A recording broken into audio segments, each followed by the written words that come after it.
como que será na questão do 5G, né? Porque o 5G, ele, pelo que eu entendi, vai precisar de mais antenas espalhadas pela cidade, né? E aí o alcance vai diminuir. Então, vários lugares vai acontecer exatamente isso. Num lugar tá bom, aí dá uns passos para a direita, uns passos para a esquerda, e enquanto não estiver coberta a área, teremos aí sérias dificuldades em relação ao enlace, né, desse 5G, como se propõe. Claro que depois que estiver aí, na verdade, todo o enlace completo, aí ela será bem mais eficiente e, com certeza, teremos aí uma velocidade 100 vezes superior ao 4G, que é exatamente essa velocidade em que nós estamos trabalhando. Então, hoje eu passei o dia inteiro assim, hora eu estava na internet, hora eu estava fora, realmente foi uma dificuldade essa questão aí.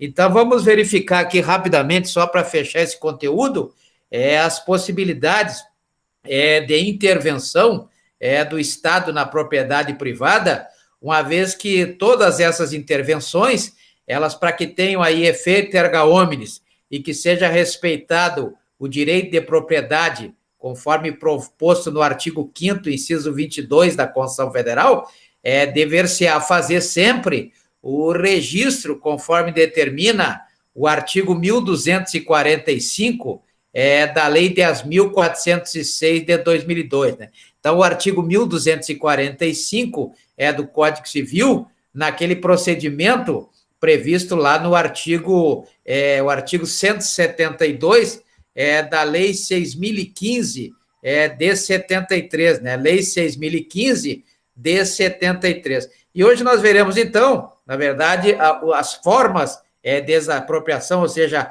as maneiras que o Estado tem para intervir na propriedade privada, e a primeira delas, na verdade, logicamente, observando aí a necessidade pública, a utilidade pública ou o interesse social. Então, essas são as três premissas para que nós tenhamos aí o decreto de intervenção, lembrando sempre que a legislação pertinente à intervenção na propriedade privada é uma competência privativa da União, como prevê o artigo 22, lá nos incisos 2 e 3, e também o artigo 173 da própria Constituição Federal, o que nós já vimos aí na aula passada, né? Então, veja que a indenização, na verdade, essa intervenção, ela vai acontecer como forma, em muitos casos, de compra e venda, com base no que prevê o artigo 481 da Lei 10.406 de 2002. Então, teremos aí praticamente uma compra, né? E essa compra ela será paga através de dinheiro, e a indenização deverá ser, além de prévia, também justa. E o que nos interessa aqui, na verdade, são as exceções, né? As exceções, por exemplo, quando será pago aí pelo Estado, através do que prevê o artigo 182, parágrafo 4º da Constituição Federal, com títulos da dívida pública, ou se não, tratando-se aí de dívida agrária, né? Dívida agrária com base no que prevê o artigo 184 da Constituição Federal. Mas então, como o tempo já passou e nós já perdemos algum tempo, veremos rapidamente aqui as formas, que são 5 as formas, né? A primeira forma de intervenção no domínio, na propriedade privada, se dá pela expropriação ou a chamada desapropriação, né?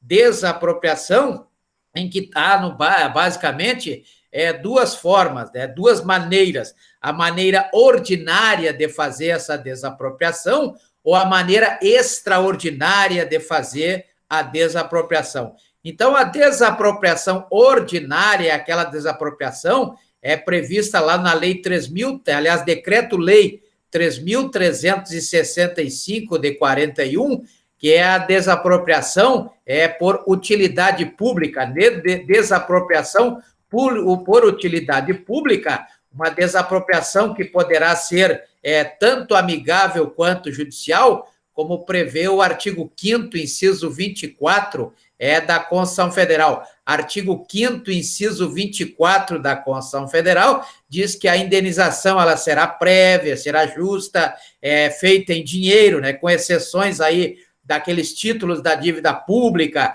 ou exceções do título da dívida agrária, né, aqueles títulos da dívida agrária. Então, veja que essa desapropriação desordinária, ela pode recair sobre qualquer bem, inclusive bens móveis, salvo, logicamente, aquilo que a própria lei veda com base no que prescreve o artigo 5º, inciso 2º da Constituição Federal, quando diz que ninguém é obrigado a fazer ou deixar de fazer alguma coisa, senão em virtude de lei. Então, o tipo de desapropriação chamada de ordinária, que na verdade são duas subespécies da desapropriação ordinária, ela será efetivada pela União naquela competência do artigo 22, inciso 2º e 3º, e também lá no artigo 173 da Constituição Federal. Então, ela pode ser ativada pela União legislativamente, porém, administrativamente, ela poderá ser efetivada ainda pelos Estados-membros naquela competência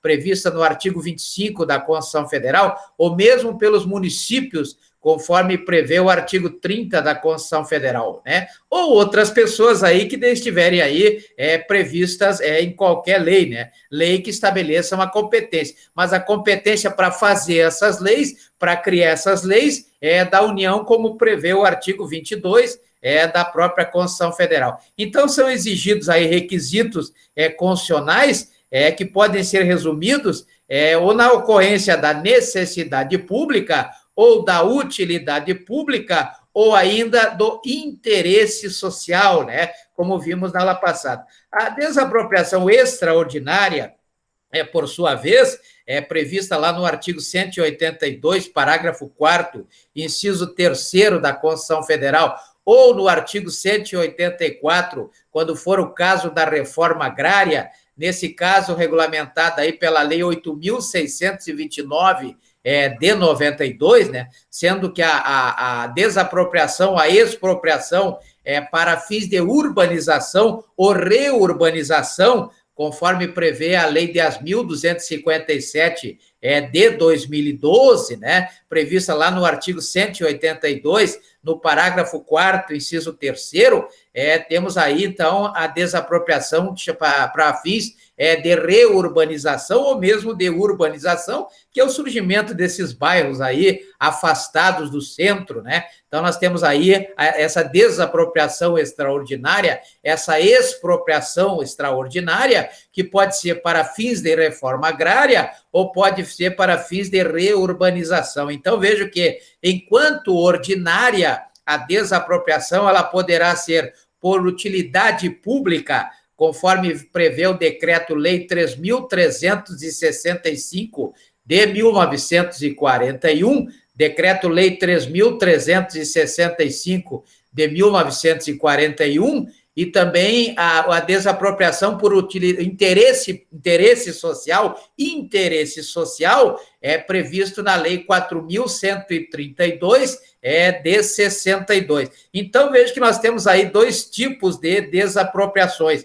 As desapropriações ordinárias, que pode ser por utilidade pública ou por interesse social, e as desapropriações extraordinárias, que poderão ser para fins da reforma agrária, lá da Lei 8.629 de 92, né? E tem lá aquela pré-declaração por parte do INCRA quanto à improdutividade de uma determinada terra, como prevê o artigo 41 da Lei 9.393 de 96, 9.393 de 96, e a última forma também de desapropriação extraordinária é aquela prevista na Lei 10.257 de 2012, que tem a finalidade de reurbanização. Então, nós temos desapropriação por utilidade pública, desapropriação por interesse social, desapropriação por interesse da reforma agrária e desapropriação para reurbanização, para fins de reurbanização. utilidade pública, interesse social, reforma agrária e reurbanização. São as 4 formas de desapropriação, que é uma forma de intervenção do Estado na propriedade